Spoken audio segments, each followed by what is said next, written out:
Good morning, happy Monday. I'm coming at you with a little Monday morning motivation instead of the Friday follow-up that I missed on Friday. I am so sorry. I had the worst sunburn of my adult life, maybe my entire life. It was so dumb. We were just playing. We have like a rooftop patio at our apartments, and we were just playing, hanging out with some friends. I had just worked out, and so I hadn't even thought about putting on sunscreen yet for the day, and I fried.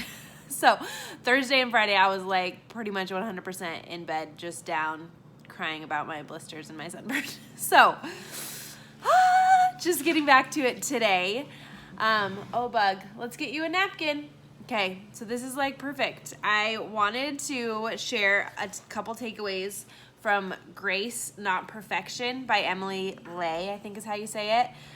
So if this is a book that you haven't read yet, I would totally recommend it. They have it at Target.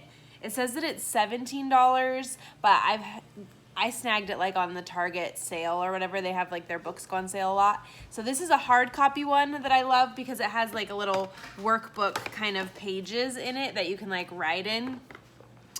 This is an extra copy that I have that I keep clean so I can snap photos or whatever. But okay, so as we're coming on a fresh week, some people are coming off completing 80-day obsession. Some of you have done a few weeks and you're kind of just getting going, or maybe you tried to get going and you're struggling. So wherever you're at, I wanted to, this quote that she shares, is she says, "Give yourself grace to do what you can, where you are, with what you have."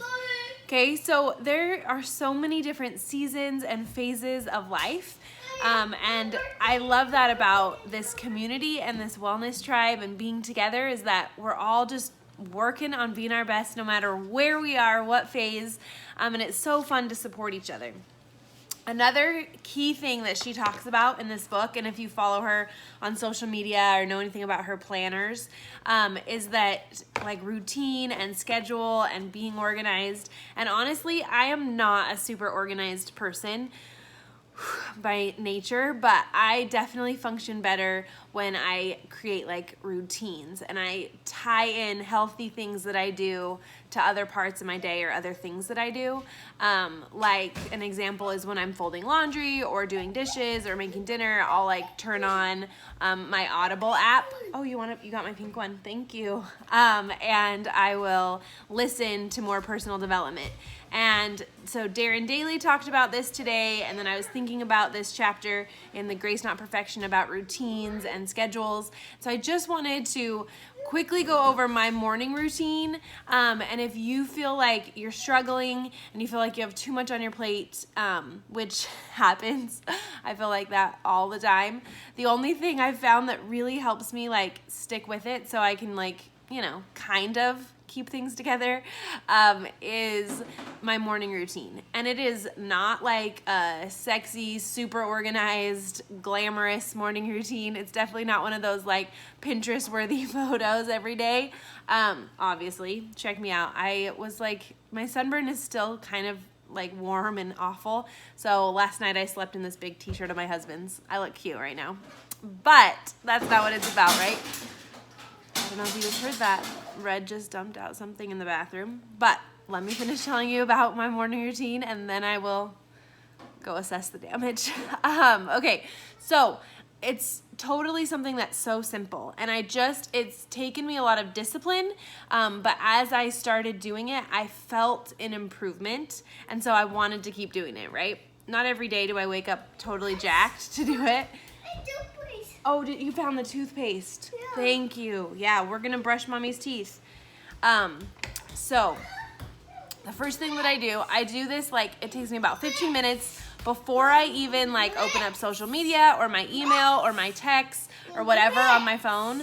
I don't check any notifications. I start my day with a few minutes with God. So if you're not religious, then you can meditate, or you can just kind of reflect, or you can jump right into personal growth stuff.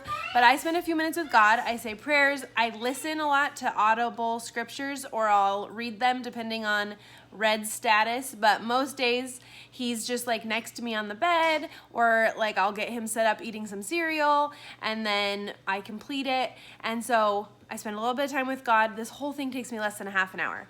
I pray, read my scriptures, listen to some personal development. I usually listen to like Darren daily because he's mindset and like entrepreneur support. So that like couple minutes with him gets me like fired up for my day.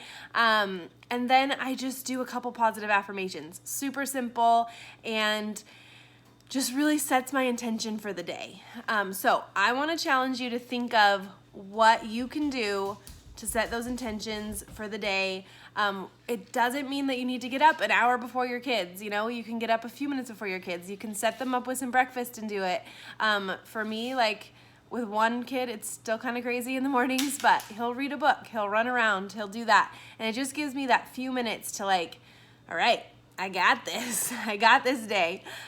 So I would love to hear about how you are going to get your day and how I can help you implement just a little something to kick off your day with some yay. So let's chat, and I hope that you had a great weekend, and let's work together to make it an awesome week. Okay, chat soon.